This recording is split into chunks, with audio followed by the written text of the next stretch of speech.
Assalamualaikum warahmatullahi wabarakatuh. Perkenalkan, nama saya Sevia Dwi Purwati Gunawan. Saya dari kelas 3B, Prodi Gizi, Fakultas Ilmu Kesehatan, Universitas Ibnu Khaldun Bogor. Tahukah kalian, menurut data WHO tahun 2023 menyatakan bahwa lebih dari 1,5 miliar orang di dunia itu mengalami diabetes loh. Dan hampir 96% di antaranya itu mengalami diabetes mellitus tipe 2. Dalam video kali ini, saya akan menjelaskan mengenai diabetes mellitus tipe 2, yakni peran resistensi insulin dalam gangguan metabolik. Sebelum masuk ke materi inti, kita kenalan dulu yuk, apa sih diabetes tipe 2 itu? Diabetes mellitus tipe 2 ini merupakan penyakit metabolik kronis yang disebabkan oleh resistensi insulin dan gangguan sekresi insulin oleh pankreas. Sebelum memasuki pembahasan yang lebih mendalam lagi mengenai diabetes mellitus tipe 2, kita kenali dulu yuk sedikit apa sih perbedaan dari diabetes mellitus tipe 1 dan diabetes mellitus tipe 2. Berdasarkan karakteristiknya, diabetes mellitus tipe 1 ini bersifat autoimun, sedangkan diabetes mellitus tipe 2 lebih terkait dengan gaya hidup.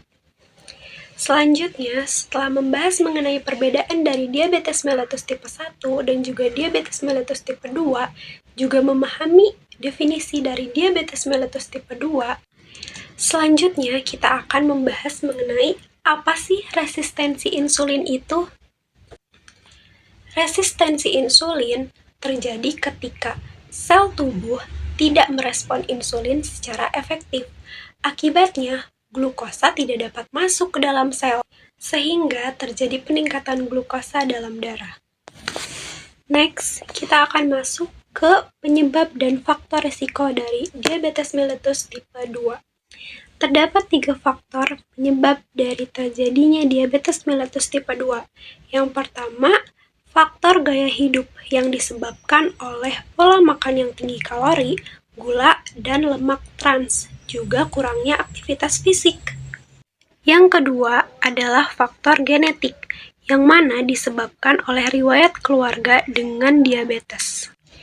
Yang terakhir adalah karena faktor lain, yakni seperti obesitas, yang mana peningkatan lemak visceral dapat memicu resistensi insulin. Peradangan kronis dan stres oksidatif juga dapat menjadi faktor resiko dari penyebab terjadinya diabetes mellitus tipe 2. Selanjutnya, kita akan masuk ke gejala klinis.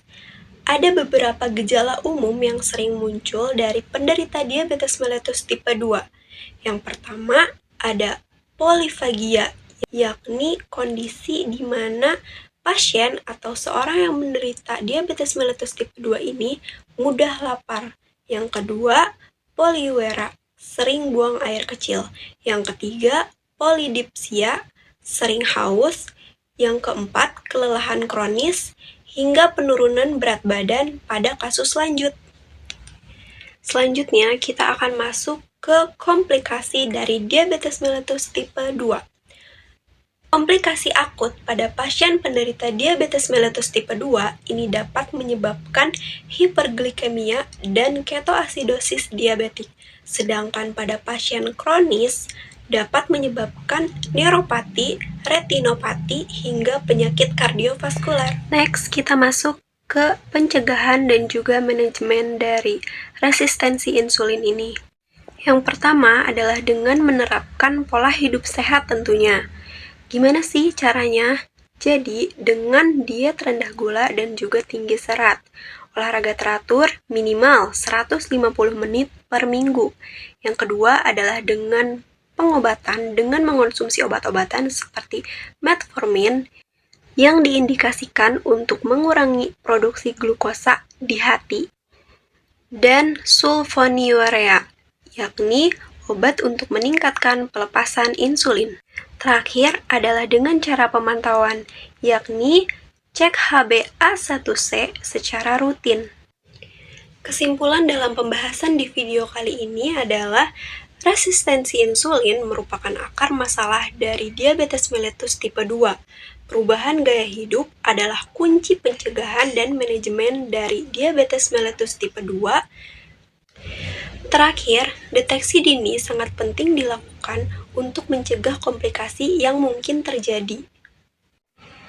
Sekian pemaparan materi yang dapat saya sampaikan dalam video kali ini. Semoga dapat memberikan sedikit pemahaman bagi pendengar dan juga bermanfaat bagi audiens kalian. Wassalamualaikum warahmatullahi wabarakatuh. Kendalikan diabetes, kendalikan hidup Anda. Bye-bye, see you in the next video.